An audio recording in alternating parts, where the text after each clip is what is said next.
Mumbai International Airport is a special purpose vehicle established for the design, development, construction, operation, maintenance. अपने infrastructure के ऊपर काम कर रहे हैं। हम यहाँ पर अपनी रोटी भी नहीं पूरी कर पा रहे। हमारी गवर्नमेंट के पास इतने बजट नहीं है। Mumbai's long wait for a second airport. देश को एक और इंटरनेशनल एयरपोर्ट मिलने जा रहा है। यह सिर्फ नाम का इंटरनेशनल एयरपोर्ट नहीं होगा, बल्कि इसकी सुविधाएं और कनेक्टिविटी भी इंटरनेशनल लेवल की होगी।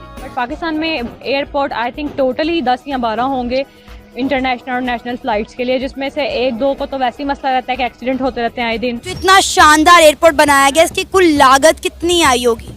मेरे तो आइडिया से बाहर है, मैं इसकी लागत कर नहीं सकता काउंट, क्योंकि ये बहुत ही शानदार बनाया गया है। नरेंद्र मोदी की गवर्नमेंट आई है, पिछले 7 सालों में इन नरेंद्र मोदी की गवर्नमेंट में तो 40 एयरपोर्ट्स बन चुके हैं, ठीक है, पिछले 7 सालों में। लेकिन क्या कहना चाहोगे, वो क्या कर रहे हैं, हम क्या कर रहे हैं, क्या हमारा उनका कोई कंपैरिजन है इंफ्रास्ट्रक्चर में, बिल्ड करने में, किसी भी चीज़ में? सर इंडिया तो हमसे बहुत बूस्ट कर चुका है, उनकी इकोनॉमी हमसे कई गुना बेहतर हो गई। अब 20 साल के बाद वो स्टेडियम देखे, उनका जो एयरपोर्ट्स देखे, उनके बेहतरीन निज़ाम देखा, अकल दंग रह गई। जय हिंद दोस्तों, भारत का एक और मॉडर्न, स्टाइलिश और फुल लग्जरी अंतर्राष्ट्रीय एयरपोर्ट देखकर पूरी दुनिया हैरान है।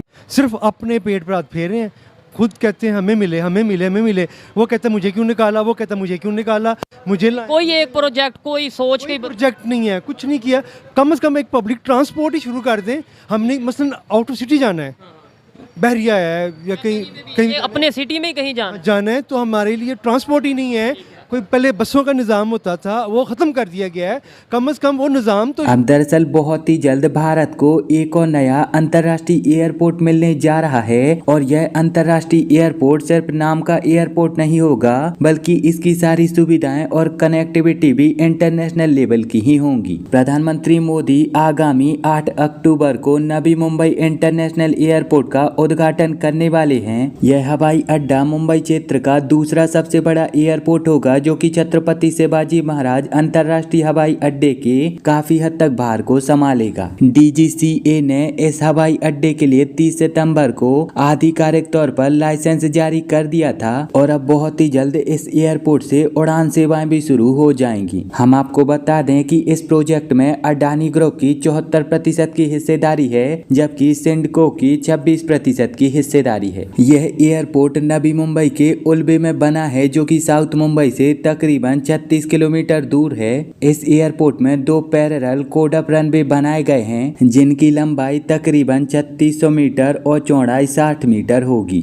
शुरुआती चरण में यह एयरपोर्ट हर साल 2 करोड़ यात्रियों को यात्रा करवाएगा, जबकि इसके आखिरी फेज में इसकी जो क्षमता है वो 2 करोड़ से 9 करोड़ पर पहुंच जाएगी। अगर हम इस एयरपोर्ट की कार्गो कैपेसिटी की बात करें, तो इस एयरपोर्ट की पहले क्षमता 0.5 मिलियन टन की होगी, और इसके लास्ट फेज में इसकी क्षमता 3.2 मिलियन मैट्रिक टन तक हो जाएगी। यह एयरपोर्ट तकरीबन 2866 करोड़ की जमीन में फैला हुआ है, और इसमें 4 टर्मिनल बनाए गए हैं। साथ ही साथ इस एयरपोर्ट में सारी आधुनिक सुविधाएं उपलब्ध कराई गई हैं। इतना ही नहीं, इस एयरपोर्ट में सभी इंटरनेशनल मानकों का सख्ती से पालन किया जाएगा, क्योंकि यह एयरपोर्ट नया है और इसकी डिजाइन, लेटेस्ट टेक्नोलॉजी सब कुछ नया है। तो इसीलिए इस हवाई अड्डे की डिजाइन भारतीय संस्कृति से काफी हद तक मेल खाती है। इसकी वास्तुकला कमल फूल से प्रेरित है, और यह डिजाइन न केवल सुंदर है, बल्कि साथ ही साथ यह ऊर्जा की बचत करने में भी मदद करती है। और साथ ही साथ इस एयरपोर्ट में 5G इंटरनेट की सारी कनेक्टिविटी दी गई है। और टेक्नोलॉजी भी लेटेस्ट होगी। इस हवाई अड्डे का डिजाइन भारतीय संस्कृति से काफी हद तक मेल खाता है। इसकी वास्तुकला कमल के फूल से प्रेरित है। इसमें 12 मूर्तिकला स्तंभ हैं, जो खिलते हुए पंखुड़ियों की तरह ऊपर उठते हैं, जबकि 17 विशाल स्तंभ पूरी छत का भार उठाते हैं। यह डिजाइन न केवल सुंदर है, बल्कि ऊर्जा की बचत में भी मदद करता है। साथ ही इस एयरपोर्ट को 5G कनेक्टेड एयरपोर्ट के रूप में तैयार किया गया है। यहाँ पर डीजी यात्रा के तहत पूरी प्रक्रिया बिना किसी कागज के होगी, यानी जो होगा सब डिजिटल पर होगा, नो पेपर वर्क।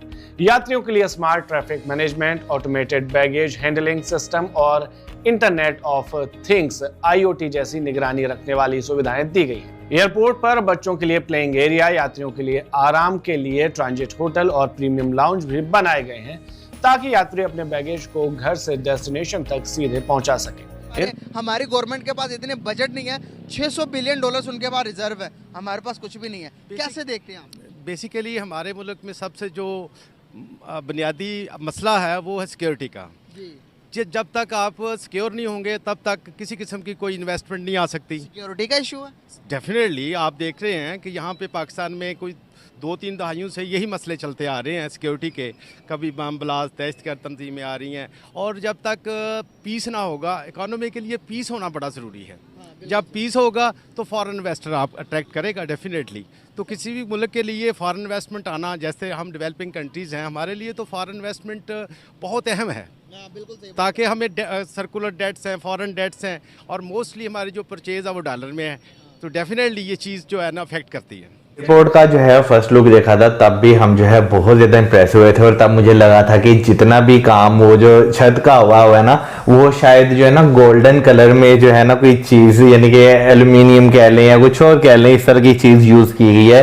लेकिन बाद में पता चला कि नहीं भाई, सारा जो है वो बैम्बू इस्तेमाल किया गया है और सारा उसी का जो है वो शेड है। मुझे ये चीज़ अच्छी लगी कि पहले जो हम लोगों ने वीडियो देखी थी उसमें इमेजेस देखी थी, आज हम लोगों ने डिटेल में वो चीज़ें दी। ऑल्दो हमारे बहुत सारे सब्सक्राइबर हमें कमेंट सेक्शन में बता देते कि ये बैम्बू वर्क है।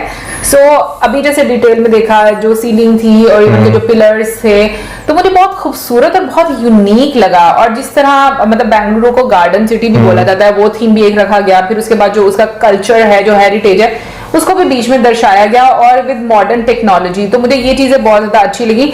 और ग्रीनरी का इस्तेमाल, और जैसे हम लोग वाटरफॉल भी बीच में देख रहे थे, तो ओवरऑल देखा जाए मुझे लग रहा है कि एक बहुत ही, हम लोग को लगता है कि एक होता है ना कि आपको इको फ्रेंडली, आपको इस तरह के सिस्टम से इंट्रोड्यूस करवाना, या वो चीजें आपकी लाइफ में ऐड करना। तो मुझे ये चीज अच्छी लगी है कि मॉडर्न होने के साथ साथ हम प्रकृति का भी एक उसमें एक टच देखते हैं। बाकी एक चीज में मैं कंफ्यूज हो सकता है, ऐसे मौजूद मुझे बता दे कि जो बैगेज वाला उन्होंने बताया, लाइक जो टेक्नोलॉजी बताई उन्होंने कि वो जो एक स्क्रीन्स लगी हुई हैं और उसमें, तो मुझे वो ही नहीं समझ में आया कि वो किस तरीके से इस्तेमाल करते होंगे बैगेज के लिए, ताकि जल्दी जल्दी आप अपना सामान जो है वो ले सकें और आपको वेट ना करना पड़े। यार ये तो ऐसे मुझे भी नहीं पता, क्योंकि मे भी कोई नई टेक्नोलॉजी आई हो, क्योंकि अभी हम यहाँ पे बात करें तो हमें तो पुरानी टेक्नोलॉजी जो बैग्स वाली है,